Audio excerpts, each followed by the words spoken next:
Athirappilly Kalady plantation തോട്ടത്തിനുള്ളിൽ കാട്ടാനയെ ചരിഞ്ഞ നിലയിൽ കണ്ടെത്തി. ഏകദേശം 10 വയസ്സുള്ള പിടിയാനയെയാണ് റോഡിനോട് ചേർന്നുള്ള തോട്ടത്തിനകത്ത് ചരിഞ്ഞ നിലയിൽ കണ്ടെത്തിയത്. രാവിലെ ജോലിക്കെത്തിയ തൊഴിലാളികളാണ് ആനയെ കണ്ടത്. സാനു കെ സജീവ് ചേരുന്നു. സാനു, എന്താണ് ഇത്തരത്തിൽ ഈ കാട്ടാന ചരിഞ്ഞത് എന്ന് ഉള്ള കാരണം കണ്ടെത്തിയിട്ടുണ്ടോ? അധികൃതരൊക്കെ, വനംവകുപ്പ് ഉദ്യോഗസ്ഥരൊക്കെ സ്ഥലത്തെത്തിച്ചേർന്നിട്ടുണ്ടോ?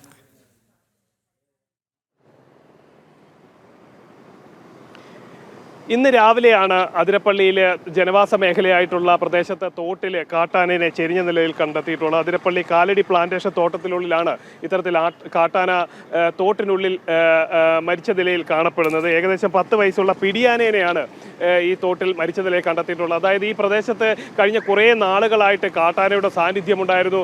കാട്ടാന പതിവായിട്ട് കൃഷിയൊക്കെ നശിപ്പിക്കുന്ന, അല്ലെങ്കിൽ അവിടുത്തെ ജനവാസ മേഖലയിൽ ഇറങ്ങി ജനങ്ങൾക്ക് വലിയ ഭീഷണി ഉയർത്തുന്ന ഒരു സാഹചര്യമൊക്കെ ഉണ്ടായിരുന്നു. ഇത്തരം സംഭവ വികാസങ്ങൾ നിലനിൽക്കെയാണ് ഈ ജനവാസ മേഖലയിൽ തോട്ടിനുള്ളിൽ 10 വയസ്സോളം പ്രായം തോന്നിക്കുന്ന പിടിയാനയുടെ ജഡം കണ്ടെത്തിയിട്ടുള്ളത്. രാവിലെ തോട്ടം തൊഴിലാളികൾ, ജോലിക്ക് പോയ തോട്ടം തൊഴിലാളികളുടെ ശ്രദ്ധയിലാണ് ആദ്യം ഈ കാട്ടാന ചെരിഞ്ഞ നിലയിൽ കാണുന്നത്. തുടർന്ന് വനംവകുപ്പിനെ അടക്കം ഉള്ള വിവരം അറിയിച്ചിട്ടുണ്ട്. വനംവകുപ്പ് ഉദ്യോഗസ്ഥർ സ്ഥലത്തെത്തി പരിശോധനയൊക്കെ നടത്തുകയാണ്. എന്താണ് മരണകാരണം എന്നതിനെക്കുറിച്ച് കൃത്യമായിട്ടൊരു വിവരം ലഭിക്കണമെങ്കിൽ പോസ്റ്റ്മോർട്ടം അടക്കമുള്ള നടപടികൾ പൂർത്തിയാക്കിയതിന് ശേഷമേ ഇതുമായി ബന്ധപ്പെട്ടുള്ള കൂടുതൽ വിവരങ്ങൾ ലഭിക്കുകയുള്ളൂ. എന്തായാലും നിലവിൽ കാട്ടാനയെ കണ്ടെത്തിയ ഭാഗത്ത് മറ്റെന്തെങ്കിലും അനിഷ്ട സംഭവങ്ങൾ ഉണ്ടായിട്ടുണ്ടോ, അല്ലെങ്കിൽ ഏതെങ്കിലും തരത്തിൽ ഈ കാട്ടാനെ അപായപ്പെടുത്തിയതാണോ എന്നടക്കമുള്ള കാര്യങ്ങളിൽ വനംവകുപ്പിന്റെ നേതൃത്വത്തിൽ പരിശോധന നടത്തുന്നുണ്ട്. മറ്റേതെങ്കിലും തരത്തിലാണ് ഈ ആന മരിച്ചതെന്ന് അറിയണമെങ്കിൽ അത് പോസ്റ്റ്മോർട്ടം അടക്കമുള്ള നടപടികൾ പൂർത്തിയാക്കിയ ശേഷം മാത്രമേ ബാക്കിയുള്ള വിവരങ്ങൾ പുറത്തേക്ക് വരൂ.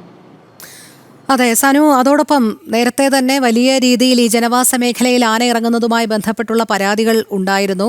ഈ ആനയെ ഇത്തരത്തിൽ ചെരിഞ്ഞ നിലയിൽ കണ്ടെത്തിയത്, അതിന്റെ മരണകാരണം പോസ്റ്റ്മോർട്ടത്തിന് ശേഷം മാത്രമേ വ്യക്തമാവുകയുള്ളൂ. മറ്റേതെങ്കിലും തരത്തിൽ അപകടപ്പെടുത്താൻ അല്ലെങ്കിൽ അപായപ്പെടുത്തി കൊന്നതാണ് എന്നുള്ള ചില സൂചനകൾ ആരെങ്കിലും പങ്കുവയ്ക്കുന്നുണ്ടോ?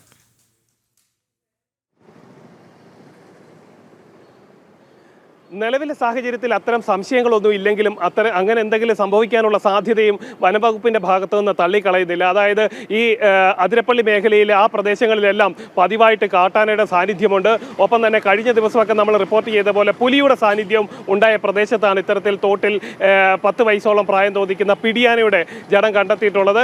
അതുകൊണ്ട് തന്നെ വനംവകുപ്പ്, അതായത് മറ്റേതെങ്കിലും തരത്തിൽ ഈ ആനയെ അപായപ്പെടുത്തിയതാവാനുള്ള സാധ്യതയും തള്ളിക്കളയുന്നില്ല എന്നാണ് നമുക്ക് മനസ്സിലാക്കാൻ സാധിക്കുന്നത്. അതായത് തോട്ടിനുള്ളിൽ സാധാരണ നിലയിൽ ആനയൊക്കെ വെള്ളം കുടിക്കാനൊക്കെ കാട് വിട്ട് പുറത്തേക്ക് ഇറങ്ങാറുണ്ട്. ഈ കുളങ്ങളിലും അതേപോലെ തന്നെ തോടുകളിലുമൊക്കെ വന്ന് അതിനാവശ്യമായിട്ടുള്ള വെള്ളം കുടിക്കുന്നതും പതിവാണ്.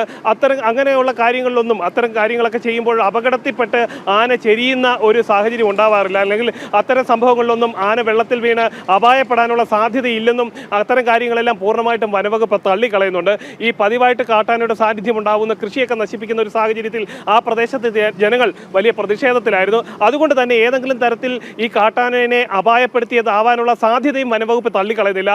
അതുകൊണ്ട് തന്നെ ഈ പ്രദേശം കേന്ദ്രീകരിച്ചുകൊണ്ട് വനംവകുപ്പിന്റെ നേതൃത്വത്തിൽ പരിശോധനയൊക്കെ നടത്തുന്നുണ്ട്. ഏതെങ്കിലും തരത്തിൽ വൈദ്യുതാഘാതം ഏൽപ്പിച്ച് കൊലപ്പെടുത്താനായിട്ടോ അല്ലെങ്കിൽ അങ്ങനെ അപായപ്പെടുത്താനുള്ള സാധ്യത എന്തെങ്കിലും ഉണ്ടായിട്ടുണ്ടോ എന്നടക്കമുള്ള കാര്യങ്ങൾ വനംവകുപ്പ് പരിശോധിക്കുന്നുണ്ട്. കൂടുതൽ വിവരങ്ങൾ ഈ ആനയെ പോസ്റ്റ്മോർട്ടം അടക്കമുള്ള കാര്യങ്ങൾ നടത്തിയതിന് ശേഷമായിരിക്കും പുറത്തേക്ക് വരിക.